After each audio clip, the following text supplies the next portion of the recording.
விருதுநகர் மாவட்டத்தில் ஆய்வு அச்சத்தின் காரணமாக 200க்கும் மேற்பட்ட பட்டாசு ஆலைகள் மூடப்பட்டிருக்கின்றன. விவரங்களோடு செய்தியாளர் குமார் இணைகிறார். குமார், எதற்காக பட்டாசு ஆலைகள் மூடப்பட்டிருக்கின்றன? சமீப காலமா பட்டாசு தொழிற்சாலைகள்ல தொடர்ந்து விபத்து ஏற்பட்டு உயிரிழப்புகளும் அப்புறம் காயம்படுத்தல் நிறைய ஆகி அதே மாதிரி ஏராளமான பொருட்சேதமும் தொடர்ந்து நடைபெற்ற விபத்து நடக்கிறதுனால இனி வரும் காலங்களில் பட்டாசு தொழிற்சாலை வெடி விபத்து இருக்கக்கூடாது, நடக்கக்கூடாது, உயிரிழப்பு இருக்கக்கூடாது என்று தேசிய பசுமை தீர்ப்பாயம் 10 நாட்களுக்குள்ள விருதுநகர் மாவட்டத்தில் உள்ள அனைத்து பட்டாசு தொழிற்சாலைகளும் ஆய்வு செய்ய உத்தரவிட்டிருக்காங்க.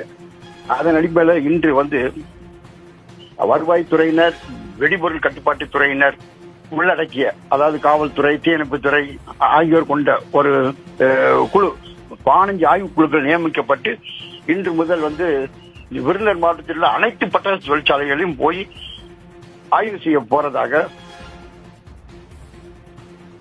முதல் கட்ட தகவல் வந்தோடனே இதனால பயந்து போன பட்டாசு ஆலை உரிமையாளர்கள் அவங்கவுங்க தங்களது பட்டாசு தொழிற்சாலைகளை அவங்க ஆய்வுக்கு வந்துட்டு போற நேரம் பார்த்து அந்த பட்டாசு தொழிலை மூடி இருப்போம் அப்படிங்கிற முடிவுக்கு இன்றைய தினம் விருதுநகர் மாவட்டத்தில் உள்ள சுமார் ஒரு 200 பட்டாசு தொழிற்சாலை, அதாவது அதிலும் குறிப்பா வெம்பக்கோட்டை பகுதியில் உள்ள, அதாவது வெம்பக்கோட்டை தாலுகாவுக்கு உட்பட்ட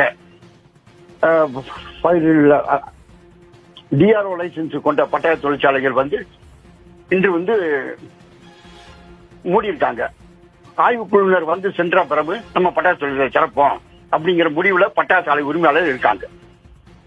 உடனுக்குடன் செய்திகளை தெரிந்து கொள்ள சன் நியூஸ் பெல் ஐகானை கிளிக் பண்ணுங்க.